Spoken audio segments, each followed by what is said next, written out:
Okay, so that means the third approach here is the better one, just for that particular function. All right. Okay, so this is nice, but it's also problematic because we are actually using the analytical answer here, and in general, you won't be doing numerical methods if you already know the analytical answer, right? So the next question is, now I don't actually have an analytical answer. What do I do? Assuming we don't know the derivative to a sine function, right? What do we do here?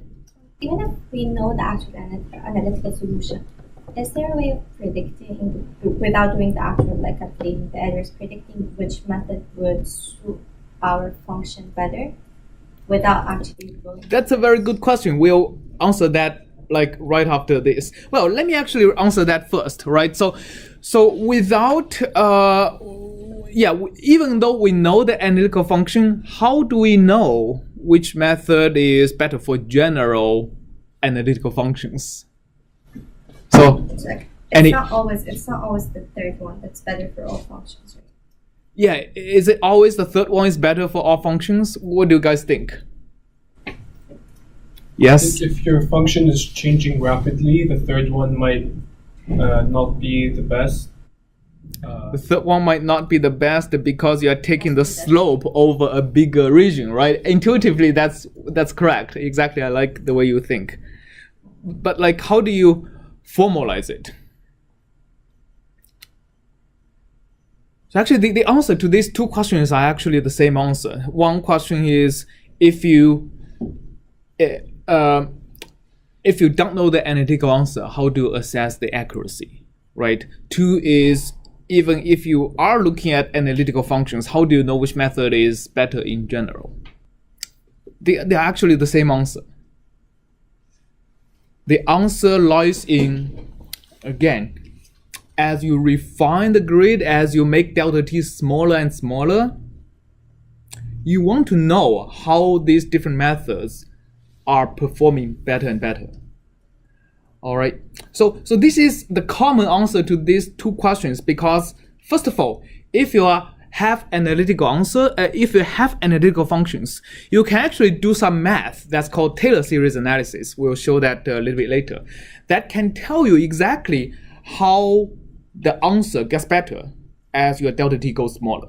So that's why the refinement answers your question.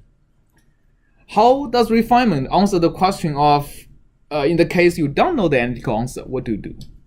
So we thought if you didn't know an analytical solution, you might try to reapproximate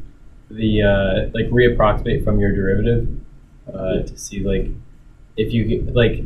if you have a good integration approximation using your derivative, then the better the derivative is, the better the integration will be, the closer it'll be to your original function. But that requires you to have a decent integration. Yeah. Yeah. So okay. So you're saying basically I'm going to be comparing two different methods, right? I mean, okay. So if I assume I have a very good integration method, yes, I can check the derivative with the integration method.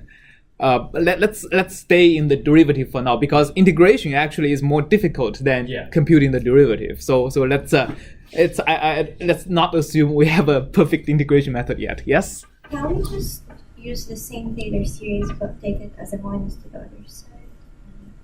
So we have the error is the difference between the analytical solution and the solution that we have. Yeah. We don't know the analytical solution. Yeah. So we can calculate that by saying that the solution that we got from our algorithm minus the error, which we cannot do that.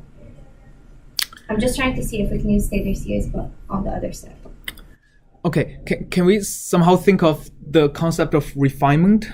How do you do that? Yes? You want to see the order at which the error grows with the time step. How do you do that? Taylor series analysis. Taylor series can get you the order, that's right.